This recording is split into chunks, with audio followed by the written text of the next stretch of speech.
عن عائشة قالت كان قبالة بابي شطر فيه تماثيل الطير فكانت داخل إذا دخل استقبله فقال رسول الله صلى الله عليه وسلم يا عائشة هبلي فإني إذا رأيته ذكرت الدنيا قالت وكانت لنا كتيفة ألمها من حرير فكنا نلبسها نرى رسول اللہ صلی اللہ علیہ وسلم فلم یامرنا بقطعہ۔ سیدہ عائشہ رضی اللہ عنہا کہتی ہیں کہ میرے دروازے کے سامنے ایک پردہ لٹکا ہوا تھا جس میں پرندوں کی تصویریں بنی تھی۔ آنے والا گھر میں داخل ہوتا تو یہ اس کے روبرو ہوتی تھی، یعنی ایک پردہ لٹکا ہوا دروازے کے سامنے، اور جب آنے والا آتا تو گویا سامنے تصویریں ہی نظر آتی تھی۔ رسول اللہ صلی اللہ علیہ وسلم نے اسے دیکھا تو فرمایا عائشہ یہ پردہ ہٹا دو، اس لیے کہ میں جب اس کو دیکھتا ہوں تو مجھے دنیا یاد آتی ہے۔ وہ کہتی ہیں کہ ہمارے پاس ایک چادر تھی جس پر ریشم کے دھاگے سے نقوش بنے تھے اور ہم اس کو پہنتے تھے۔ نبی صلی اللہ علیہ وسلم سے اسی حالت میں ملاقات بھی ہوتی تھی، مگر آپ نے وہ نقش اس کے اوپر سے کاٹ دینے کے لیے نہیں کہا، یعنی گویا ایک ہی وقت میں انہوں نے دو باتیں بیان کی، ایک منقوش چادر ہے، ایک منقوش پردہ ہے، یعنی کپڑے پر نقش و نگار بنے ہوئے ہیں، کپڑے کی تزئین کی گئی ہے۔ ظاہر ہے کہ نقش و نگار بنائے جاتے ہیں، رنگ کپڑے پر لگائے جاتے ہیں، تو یہی مقصد ہوتا ہے کہ وہ اچھا لگے۔ ایک سادہ کپڑا آپ نے کھدر بنایا پہن لیا، لیکن پھر اس کا رنگ دیتے ہیں، اور یہ رنگ جو ہے یہ ظاہر ہے کہ انسان اپنے ذوق کے لحاظ سے مختلف رنگ دیتا ہے، اور اسی طرح سے نقش و نگار بنائے جاتے ہیں، بہت اچھے ڈیزائن بنائے جاتے ہیں۔ اس وقت بھی آپ دیکھتے ہیں کہ اس میں مقابلے ہوتے رہتے ہیں، انسان ان چیزوں کو پسند کرتا ہے، اس کو جو حصے جمالیات دی گئی ہے اس کی تسکین اس سے ہوتی ہے۔ اس کا معاملہ یہ نہیں ہے کوئی جھول آپ نے ڈال دیا اس کے اوپر اور وہ سو جائے گا اس کو لے کے، وہ یہ جانتا ہے کہ اگر اس کے سامنے کوئی غذا آئی ہے تو اس میں بھی کچھ تنوع پیدا ہو، اس میں بھی نئے نئے ذائقے تلاش کرتا ہے۔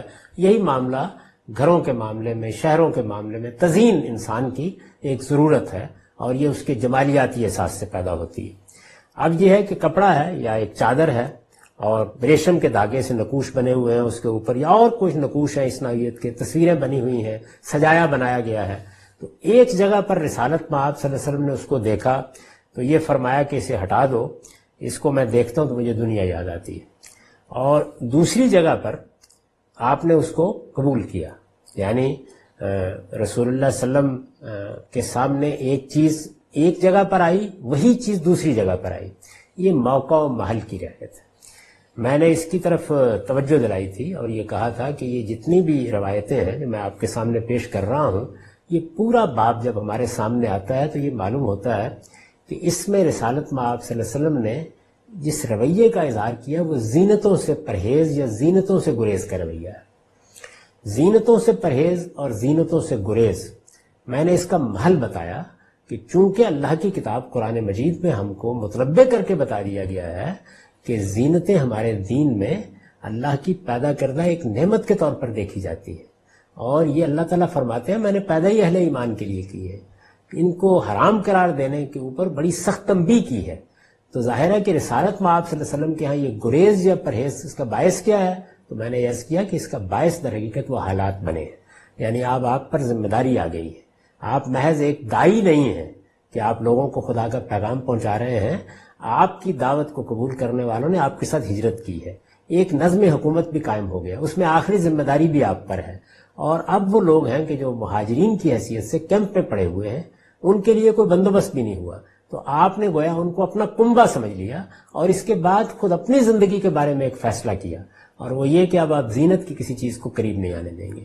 اسی کا ایک دوسرا پہلو یہ ہے کہ جب اس طرح کی چیزیں سامنے آتی ہیں تو رغبت بھی ہوتی ہے ان کی جانب، کیونکہ انسان کے اندر فطری طور پر یہ رغبت رکھی گئی ہے۔ آپ یہ دیکھیے نا کہ خواتین کے حسن کے بارے میں قرآن مجید نے یہ بتایا ہے، جب آپ کے لیے خصوصی قانون نازل کیا گیا تو فرمایا کہ نہیں، اب آپ اپنی کسی بیوی کو طلاق بھی نہیں دے سکتے اور اس کی جگہ کوئی اور بیوی بھی نہیں لا سکتے، وہ لو آج اب حسن ہننا، یعنی اگرچہ کسی خاتون کا حسن آپ کو کتنا ہی اچھا کیوں نہ لگے، تو ایسے ہی ظاہر ہے کہ کپڑے ہیں، چیزیں ہیں، یہ بھی دل کو لبھاتی ہیں، تو اس سے ایک دنیا کی طرف خیال پیدا ہوتا ہے۔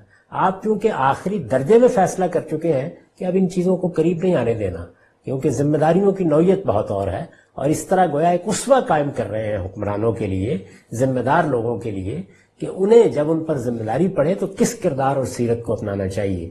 تو اس پہلو سے آپ نے وہاں اس کو پسند نہیں کیا، لیکن ضرورت کے موقع پر استعمال کر لیا گیا. یعنی ظاہر ہے کہ ضرورتیں بالکل الگ چیز ہیں، اور یہ کسی قانونی تقسیم میں نہیں ہوتی. یعنی آدمی اپنے حالات کے لحاظ سے فیصلہ کرتا ہے، تو ایک جگہ آپ نے ہٹانے کے لیے ہدایت کر دی، اور پھر وہ اس کے پیرلل، اس کے متوازی دوسرا پہلو بیان کرتی ہیں، اور یہ کہتی ہیں کہ دیکھیے وہاں رسالت میں آپ صلی اللہ علیہ وسلم نے اس پر کوئی اعتراض نہیں کیا. اس پر میں نے ایک نوٹ یہاں لکھا ہے، یعنی اصل مسئلہ نقوش اور تصویروں کا نہیں. یہاں پر بھی جیسے کہ عام طور پر لوگ خیال کر لیتے ہیں تصویریں حرام ہیں، حلال ہیں، نقوش جائز ہیں، ناجائز ہیں، یہ مسئلہ زیر بحث نہیں، بلکہ محل استعمال کا تھا. یعنی اصل مسئلہ نقوش اور تصویروں کا نہیں بلکہ محل استعمال کا تھا. چنانچہ اس طرح کے منقش کپڑے جب سیدہ نے پہننے کے لیے استعمال کیے، جس کو ایک درجے میں خواتین کی ضرورت بھی کہا جا سکتا ہے.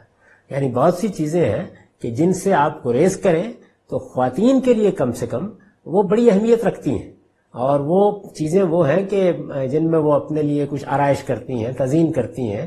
یہ اللہ نے ان کے اندر یہ فطرت رکھی ہے. ان کے ہاں یہ چیز ضرورت سے شروع ہو جاتی ہے، یعنی اس کے جمالیاتی درجے تو بہت آگے کے ہیں لیکن ضرورت سے شروع ہو جاتی ہے، جس کو ایک درجے میں خواتین کی ضرورت بھی کہا جا سکتا ہے. تو آپ نے اس پر کوئی اعتراض نہیں کیا.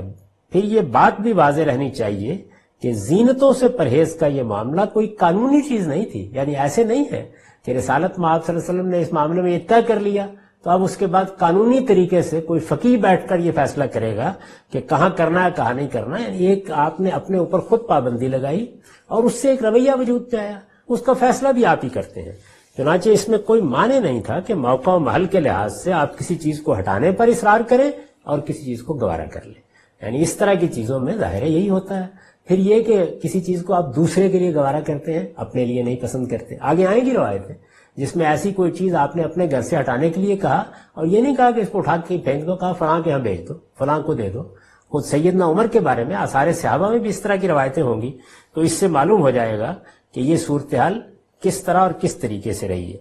یہ جو روایت ہے اس کا متن اصلاً مسند اسحاق سے لیا گیا ہے اور اس کی راوی تنہا عائشہ رضی اللہ عنہ ہے.